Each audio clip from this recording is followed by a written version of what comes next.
আসসালামু আলাইকুম। নদী আসলে মানুষের কতটা ক্ষতি করতে পারে এটা দেখলেই বোঝা যায়। এই জায়গাতে পুরোটা ছিল বাড়ি, বসত বাড়ি আসলো এই সাইড দিয়ে পুরোটা। আর এই নদীটা আসলো ওই যে কাশফুলগুলো দেখা যায়, ওই কাশফুলের ওই জায়গাতে আসলো এই নদীটা। জাস্ট 1 মাসের ভিতরে এটা এই জায়গাতে ঘুরে এসে এই জায়গাতে চলে গেছে। আর এই জায়গাতে ছিল কত বসত বাড়ি, এখন সবগুলোই ভাঙ্গে জুড়ে নদীতে লয়ে গেছে। এই জায়গাতে নিয়মিত ভাঙতেছে এই নদীটা। এই দেখেন কিভাবে ভাঙতেছে। এটা একটা লাউ ক্ষেত, এইটা আসলে প্রায় 2 বাহি। এই লাউ ক্ষেতটা 1 সপ্তাহের ভিতরে এই অর্ধেক হয়ে গেছে গা। এনে হয়তো আর অল্প একটু জায়গা আছে। আর এই যে এইগুলো একটা গ্রাম, এই গ্রামটাও আস্তে আস্তে যাবো গা যেভাবে ভাঙতেছে।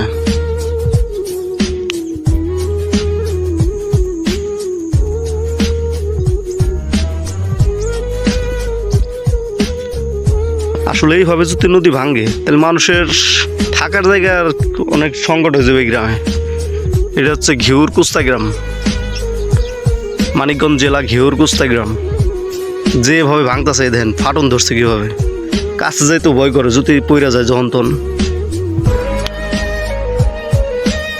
আসলে এই জায়গা দেখ, মানে নদী রক্ষা করার মতো এই জায়গাতে কোনো কিছু আসে না। ইচ্ছা মতো ভাঙ্গা ভাঙ্গা খালি গ্রামের দিকে ঢুকে। যদিও এক সময় এই জায়গাটা অনেক সুন্দর ছিল, একটা বাগান আছিল এই জায়গা, সুন্দর একটা বাগান আছিল, কাঠ বাগান আছিল, অনেক বাড়ি ঘর ছিল। এই জায়গায় একটা গরুর ফার্ম ছিল। আর এই জায়গাতে অনেক সুন্দর সুন্দর কিছু বাগান আছে, যা ঘোরার মতো একটা জায়গা ছিল। অথচ 2-3 মাস আগে এসে যে এরকম দেখছি, আর এখন এসে দেখি এই জায়গাটা পুরাটাই শেষ। মানুষের বসত বাড়ি যা আছে সব ভেঙে নিয়ে গেছে নদীতে। আল্লাহ চাইলে কি না পারে, সবই সম্ভব। 1 মাসের ভিতরে সব ভাঙ্গে তছনছ করে দিয়েছে। এই যে এখন যে ক্ষেত্রে ভিডিও করতেছি, হয়তো 1-1.5 মাস পরে এসে দেখবো এটাও নাই গে, এটাও ভাঙ্গে ছাই হয়ে গেছে।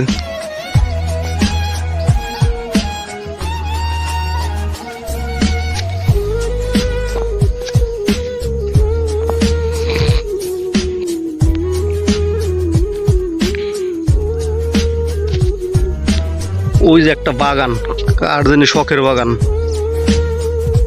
হয়তো ওইটাও থাকবো না।